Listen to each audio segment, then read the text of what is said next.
Hey people, wagwan, welcome back to my channel. So last month I uploaded a video about the Nigerian sprinter Blessing Okagbare.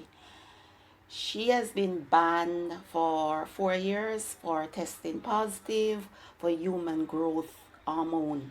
So now it seems as if she's in further trouble because now she has been charged with the use of two banned substances.